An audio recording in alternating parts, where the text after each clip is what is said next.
My name's Ryan. I'm 27, and for as long as I can remember, birthdays have never really been about me.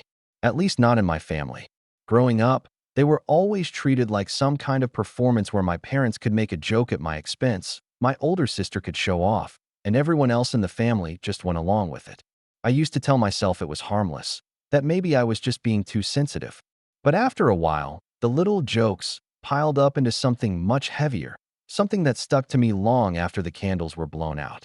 And this year, this birthday dinner, was when everything finally boiled over. We had gone out to this semi-fancy Italian restaurant, the kind of place with white tablecloths and waiters who pour water into your glass every 5 minutes. I should have been excited. I hadn't had much time to celebrate anything in years, not with how much I'd been grinding at work and quietly covering bills my parents had forgotten about. But I wanted to think maybe, just maybe, they'd take this night seriously. For once, it would be about celebrating me turning 27. Instead, the moment that card slid into my hands, I knew I was about to be reminded exactly where I stood in my own family. I opened it with this fake, hopeful smile plastered on my face. My mom had written something on the front in big, loopy handwriting. "Happy birthday, son.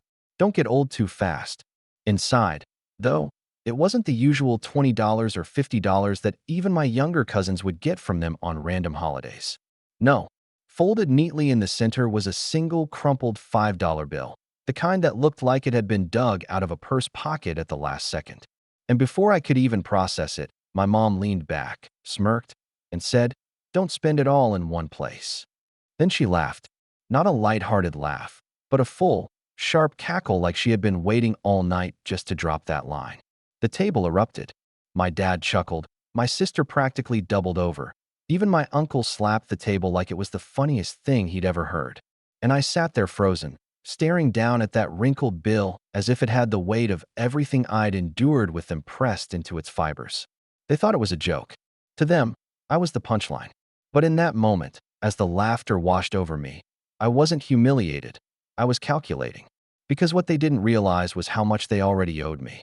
The late-night bailouts, the rent I had covered for them when they were short on cash, the car payments I had floated to keep their credit from tanking. I had never once held it over them, but I had kept track. Every penny. And as my mom's laughter echoed in my ears, I knew one day soon they'd learn just how expensive their little joke was going to be. I forced a smile. I even chuckled softly like I was in on it, though my chest felt like it was caving in. "Thanks," I said, tucking the bill back into the card and setting it on the table. My voice didn't crack, but my hands were trembling under the tablecloth. They didn't notice, of course, they never did. My sister immediately launched into a story about her latest vacation, and my dad leaned in, giving her all the attention I'd wished for just once on my own birthday. I sat back, let the noise of their conversation blur into static, and kept replaying the moment over and over. The way their laughter had bounced off the walls, the way no one at that table had thought to stop it. That was when the gears started turning in my head. Because here's the thing. You can mock me, you can belittle me, and maybe I'll swallow it for years. But when you laugh in my face like that, when you make my worth into a literal $5 joke, you don't just bruise my pride. You wake up something in me that doesn't forget, something that calculates. And as I sat there stirring a plate of pasta I could barely taste, all I could think about was how one day, they'd be sitting across from me again. Only next time, the laughter would stop and the bill would come due. And that was just the beginning of the night. The rest of that dinner dragged on like a bad play where everyone knew their lines except me. My sister, Emily, took center stage as usual.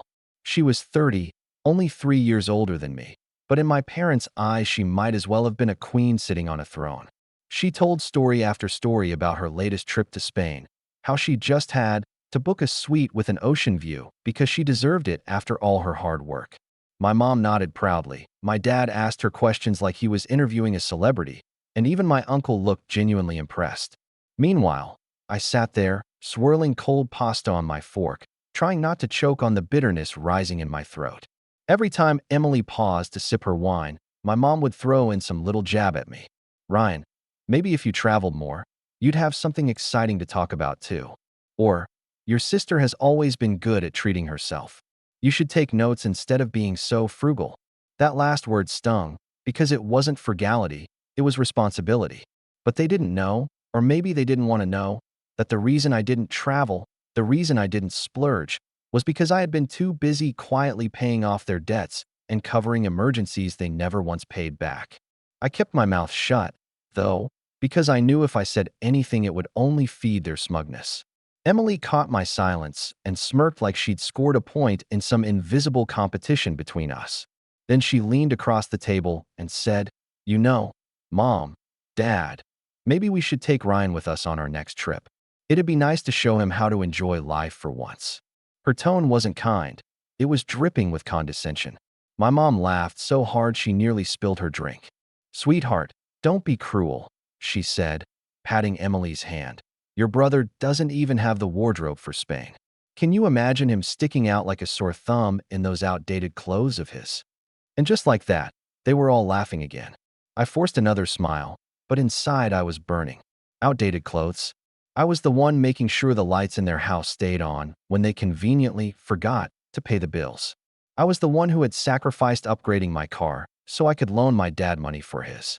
I was the one who skipped dinners out with friends so I could cover the mortgage payment that would have sunk their credit. And here I was, being mocked for not living a lifestyle I'd literally funded for them.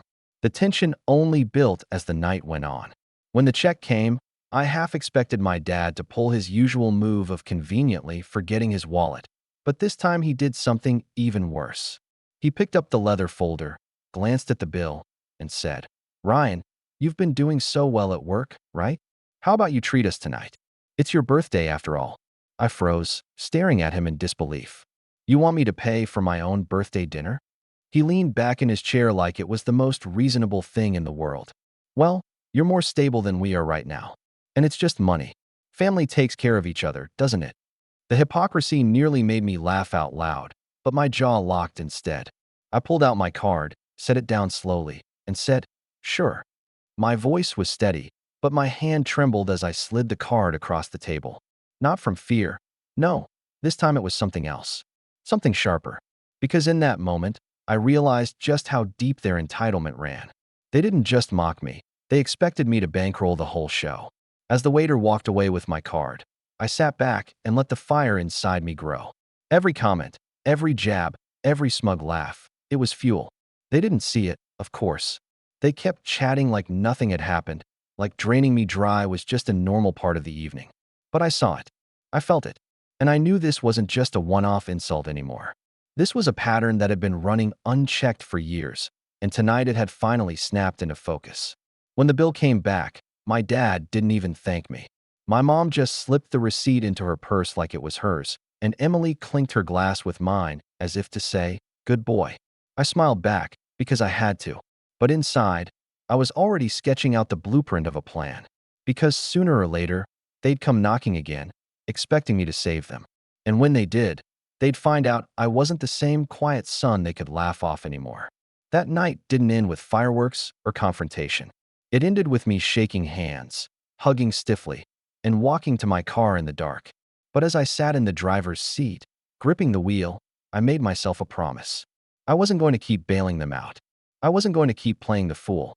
I was going to make them feel the weight of every dollar, every laugh, every word they'd thrown at me. And as I drove home, replaying the sound of my mom's laughter echoing in my head, I knew the tension between us had only just begun. A few weeks after that birthday dinner, the cracks in my patience widened into something I couldn't ignore. I tried to brush it off, told myself I was overreacting, that maybe I was just too sensitive. But then came the call, the one that turned irritation into betrayal so sharp it felt like someone had carved into my chest. It was a Tuesday evening, and I had just gotten home from work. I was exhausted, but in a good way, the kind of tired that comes from actually accomplishing something. I'd been grinding hard at my job, putting in long hours, and that week I'd finally landed a promotion I'd been chasing for months. It meant more money, sure, but more than that, it meant validation. Proof that I wasn't just some doormat or screw-up like my family liked to paint me as. For once, I had something solid to celebrate. My phone buzzed, and I saw my mom's name flash across the screen. I almost didn't answer, but habit won out. "Hey, Mom."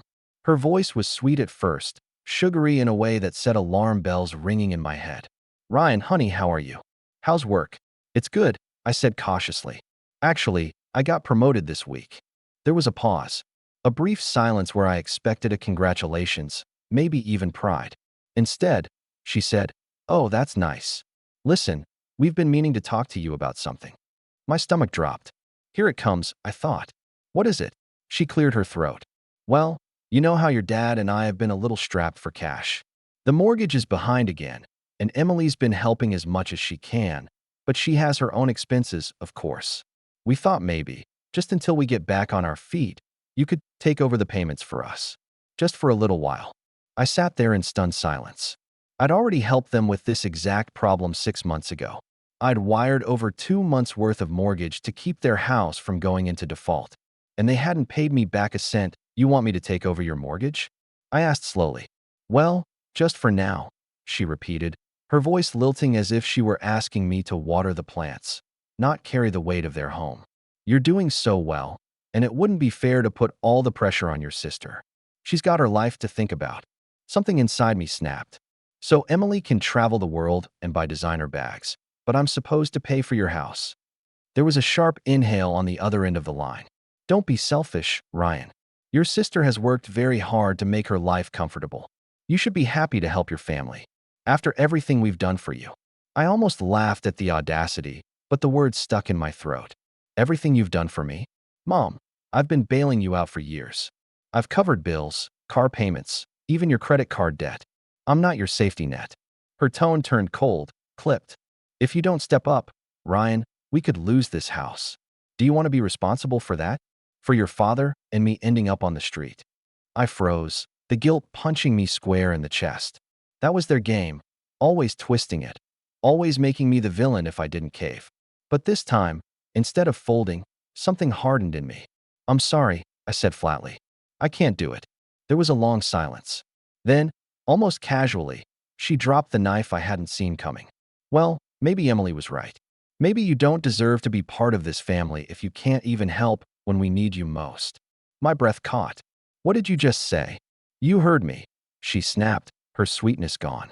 Emily's been saying for years that you only think of yourself, that you'd rather watch us struggle than lift a finger. And honestly, maybe she's right. I don't even know why we bothered inviting you to dinner the other night, if this is how you're going to act. That was it. That was the moment. The moment the invisible thread tethering me to them snapped clean in two. I hung up without another word, my hands shaking as I set the phone down on the table. My chest was tight, my head pounding. But beneath it all was something new, something cold and focused. They hadn't just asked for help. They had chosen sides. They had taken my sister's poisonous words and weaponized them against me. My own mother, telling me maybe I didn't deserve to be part of the family. I sat there for hours, replaying the conversation over and over, every word searing deeper into me. By the time midnight rolled around, the grief had burned away, leaving only clarity. This wasn't just about money anymore. This was about respect, dignity, and the fact that they had never, not once, seen me as anything more than a tool. And in that moment, I knew something had changed forever. The days after that phone call were some of the darkest I'd had in years. At first, I told myself to shrug it off, to not let their words sink so deep. But that's easier said than done when it's your own mother telling you maybe you don't even deserve to be part of the family. I tried to bury myself in work, throwing every ounce of energy into my new role. But even when I was sitting in meetings or answering emails, I kept hearing her voice in my head, replaying those lines on loop. Emily was right. Maybe you don't deserve to be part of this family. The words crawled under my skin like thorns. I'd helped them so much, sacrificed so much, and somehow I was still the selfish one. Nights were the hardest.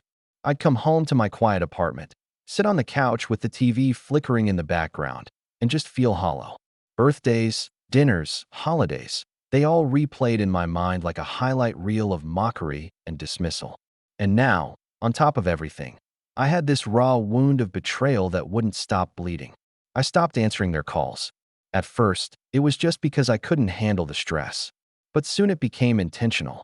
My mom would ring, my dad would text. Even Emily sent a smug little, "You really should help out," message one evening. But I ignored them all. I needed space. I needed silence. That silence, though, came with its own price. My dad showed up at my apartment once unannounced. I didn't answer the door, just sat in the dark with my back against the wall, listening to him knock and call my name like I was some disobedient child. Eventually, he left, but the pounding in my chest stayed long after his footsteps faded down the hall. Work became my only anchor. I stayed late most nights, not because I had to, but because I didn't want to go home to the thoughts waiting for me there. I told myself I was climbing, that I was finally carving out something that was mine. But in quiet moments, when the office emptied and the city lights glowed against the glass, I wondered if I'd ever really be free of them. The loneliness cut deep. Friends invited me out, but I found excuses not to go. I couldn't bear the thought of pretending everything was fine when inside I felt like I was unraveling. On weekends, I'd scroll through social media and see Emily posting photos from yet another trip, Paris this time. Champagne glasses, fancy dinners, captions about hard work paying off. And beneath it, comments from my parents. Little heart emojis, so proud of you, sweetheart. You deserve it. I never got those words. Not once. Not even when I had pulled them out of financial ruin with my own hands. The breaking point came one Saturday when I checked my mail. Inside was a notice from my bank. A transfer request had been flagged. My parents had tried to move money out of the joint account I'd once used to help them cover bills. I had left just enough in there to close it out eventually, but apparently, they saw it as theirs to grab. The request had failed because I'd quietly removed their access months earlier, but seeing that slip of paper in my hands sent me spiraling. I sat at my kitchen table with the letter, and for the first time in a long time, I cried. Not out of sadness, but out of something heavier. Grief for the family I had once hoped to have. Grief for the years I had wasted trying to win their approval, trying to be the good son. That night, though, something shifted. I wiped my face, set the paper down, and pulled out a notebook. On the first page, I wrote one word in big, block letters. Enough. And then I started listing every loan I had given them, every payment I had covered, every time I had stepped in when they asked. The total added up fast, too fast. By the end, I was staring at a number that made my chest ache. Tens of thousands. Money that had gone unacknowledged. Money that had funded their vacations, their comforts, their smug superiority. The pain was still there, heavy and raw, but as I looked at that number, a strange calm settled over me. I couldn't erase the years of being treated like a joke, but maybe, just maybe, I could make sure they never laughed at my expense again. So while I was at my lowest, sitting alone with nothing but paper and pen, I started planning. Not out of spite, but out of survival. Because if I didn't reclaim myself now, I never would. And in that quiet, broken moment, I made myself another promise. One day soon, the tables would turn. The weeks that followed felt like climbing out of a pit I had been sitting in for years without even realizing it. At first, it was shaky. I was still carrying the weight of my family's betrayal on my shoulders. But as time went on, I began to notice something strange. Without their constant calls, guilt trips, and backhanded comments in my ear, I actually started to breathe easier. It was like stepping into fresh air after living in a smoke-filled room. I threw myself even harder into work, not just as an escape anymore, but with real purpose. That promotion I'd earned opened doors I hadn't thought possible. Suddenly, I wasn't just some employee grinding in the background. I was being invited into meetings where big decisions were made. My input mattered, and for the first time in a long time, people were looking at me with respect, not like a burden, not like a joke, but like someone who belonged at the table. With the pay raise that came with the promotion, I started catching up on my own life. I paid off the lingering student loan that had hung over my head since college. I upgraded my car, not a flashy sports car like Emily would flaunt online, but a reliable, sharp-looking one that was mine, bought outright with no one else's fingerprints on it. I even started investing, carefully and quietly. Watching my savings grow, dollar by dollar, gave me a sense of control I had never felt before. Socially, things shifted too. At first, I had isolated myself, but as the months went on, I found myself reconnecting with old friends, the ones who had never judged me, who never asked me to be anyone but myself. They noticed the change before I did. "You look lighter," one of them said during a night out. "Like you finally got rid of something heavy." I just smiled because they were right. But it wasn't just about money or freedom. It was about confidence. For the first time, I wasn't carrying their expectations like chains. I didn't have to answer every call or respond to every demand. I was learning what it felt like to have boundaries, and more importantly, to enforce them. Meanwhile, the distance between me and my family only seemed to fuel their resentment. I'd hear bits and pieces through the grapevine, comments from relatives, whispers that Ryan thinks he's too good for us now, or he's changed, and not for the better. They tried to paint me as the villain to anyone who would listen. But instead of crushing me like it once would have, it only made me stronger. Because I knew the truth. I wasn't the villain. I was just done playing their victim. Ironically, the better my life got, the worse there seemed to unravel. My dad had lost another job, my mom's health expenses were stacking up, and Emily, despite her curated social media image, was apparently drowning in credit card debt from all her hard work vacations. They were still posting pictures of wine glasses clinking in Paris or Rome, but the facade was cracking. And I watched from a distance, silent and steady, building my own foundation brick by brick. It wasn't all smooth sailing, of course. There were nights when I'd scroll past Emily's posts and feel that old sting of envy, or moments when guilt tried to claw its way back in, whispering that I should help them again. But then I'd look at the notebook on my desk, the one with enough scrawled across the first page, the one where I had listed every dollar I'd ever given them, and the guilt would dissolve into clarity. I wasn't powerless anymore. I was in control, and for the first time, I realized just how much leverage I had if I ever chose to use it. Because the truth was, I still had something they didn't know about, something that could shift the entire balance of power if I wanted it to. And as I stood taller in my own life, as success began to stack up in ways they could no longer ignore, I started to see just how close I was to having the upper hand. And deep down, I knew, when the time came, I wouldn't waste it. It was around the 1-year mark after that infamous birthday dinner when the pieces of my revenge began to fall into place, almost on their own. By then, life looked very different for me. My career had taken off in ways I couldn't have predicted. The promotion I'd earned had turned into a stepping stone, and I had moved into a new role managing client portfolios for high net worth accounts. It wasn't glamorous in the Instagram sense, but it was powerful in ways my family couldn't begin to understand. I had access to information, to people, and most importantly, to strategies that could turn money into security. That was when the calls started again. Not the apologetic kind. They never apologized, but the desperate kind, wrapped in the same tone of entitlement I'd heard all my life. At first, it was little things. Ryan, can you spot us a couple hundred until payday? Or, your father's car needs repairs, and we thought you could take care of it. I ignored them every time. But then the requests grew heavier. My dad called late one night, his voice tight with panic, and let slip something I wasn't supposed to know. The bank was circling. The mortgage wasn't just behind this time. It was on the brink of foreclosure. I didn't let him know it, but that information lodged itself firmly in my mind. I asked a few careful questions at work, quietly, without naming names.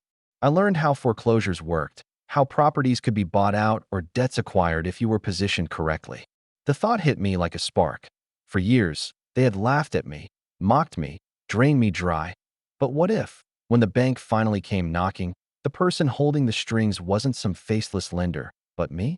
At the same time, something else happened that widened the opening. Emily, ever the golden child, had been boasting online about a business venture she was starting.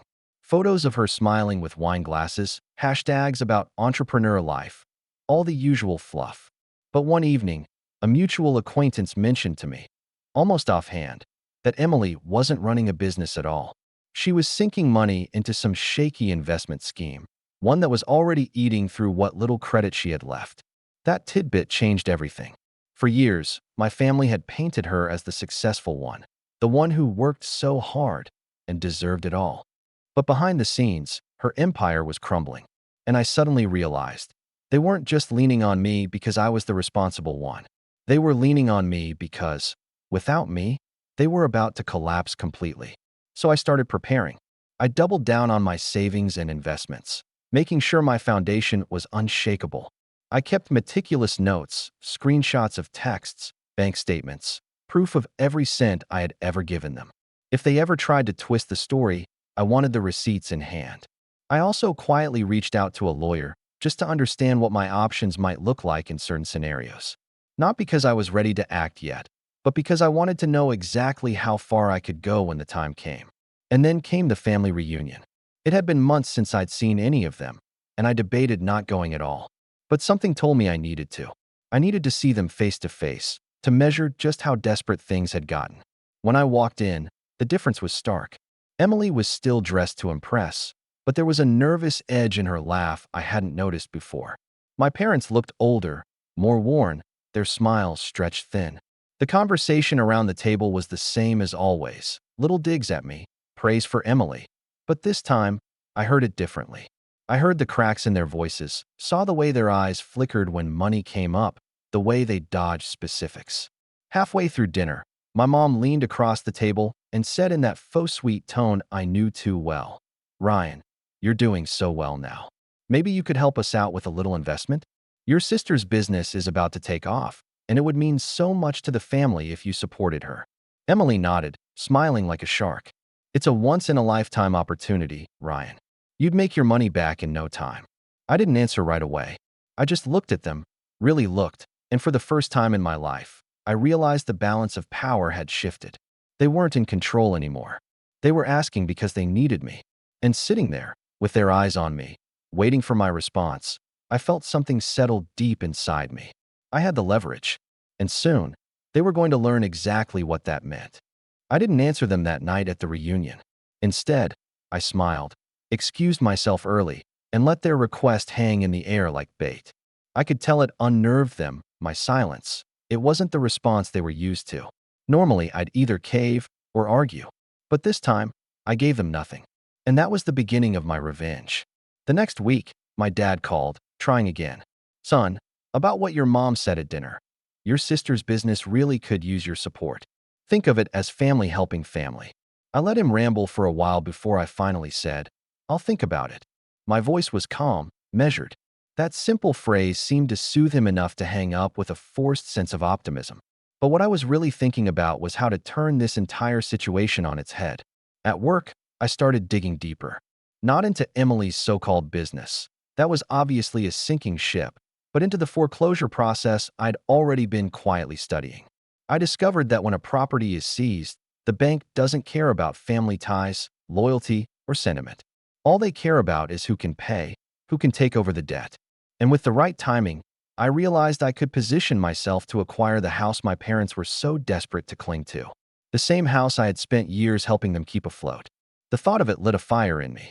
Not because I wanted the house itself, but because I wanted them to see, crystal clear, what it felt like to lose control. Meanwhile, I kept playing my role. I picked up their calls, listened to their pleas, nodded along when they talked about Emily's big break that was always just around the corner. I didn't argue. I didn't lash out. I stayed calm, agreeable even.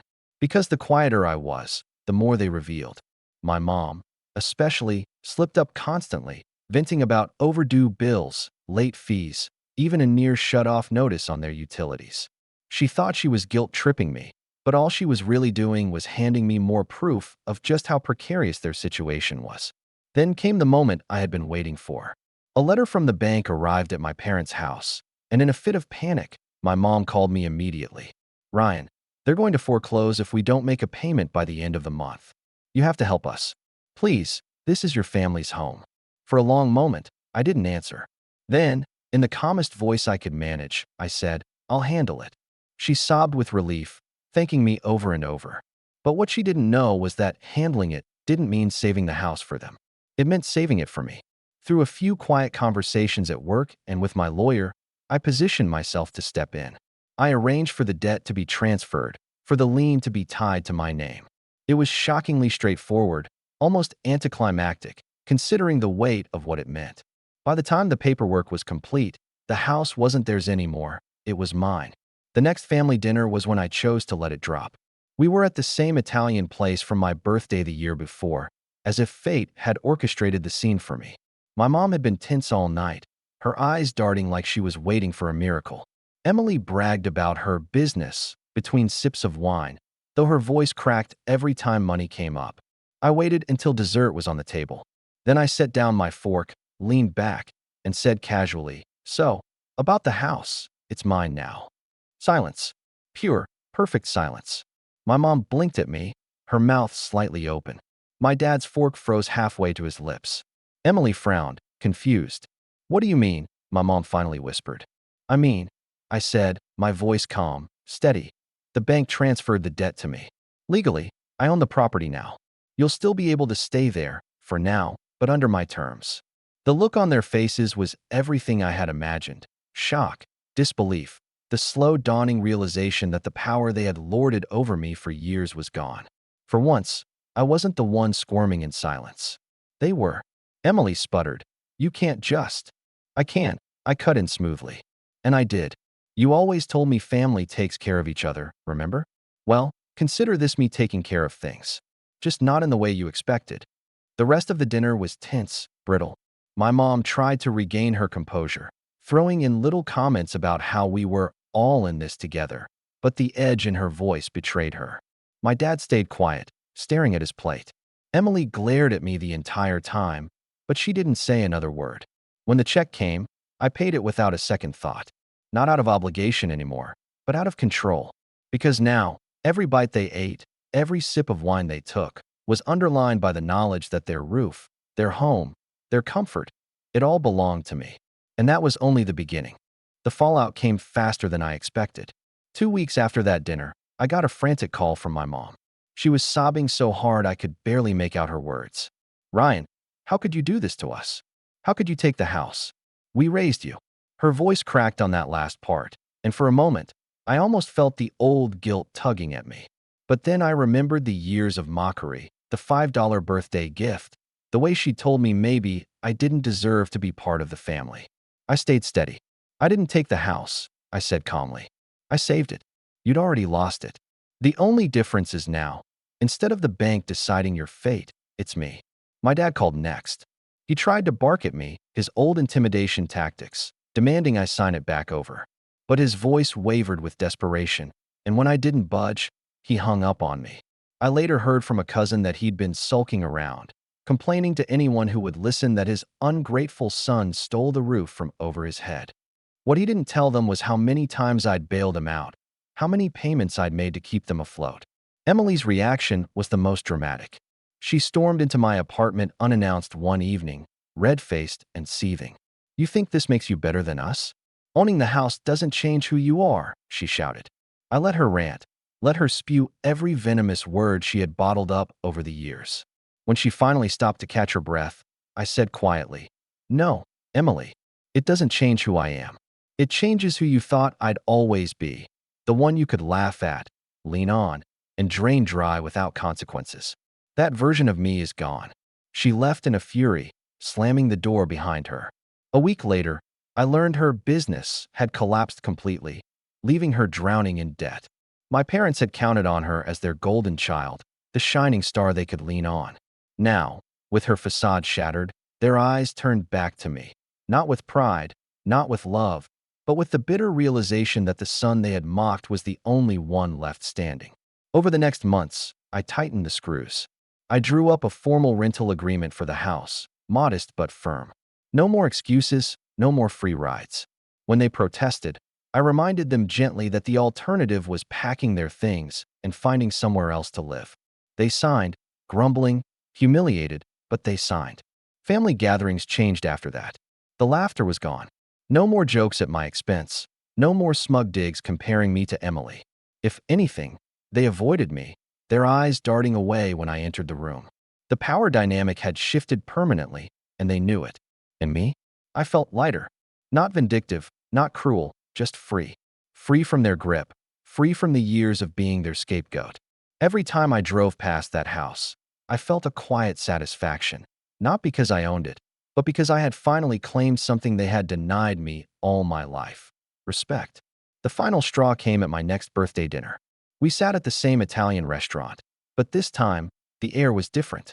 My mom slid a card across the table, her hands trembling slightly. Inside was a neatly written note. No money, no jokes, just the words, Happy birthday, Ryan. Thank you for everything you've done. I looked up, met her eyes, and for the first time, she couldn't hold my gaze. I slipped the card back into the envelope, set it aside, and said with a calm smile, Don't worry, Mom. I'll make sure I don't spend it all in one place. The silence that followed was deafening, and in that moment, I knew The joke was finally over.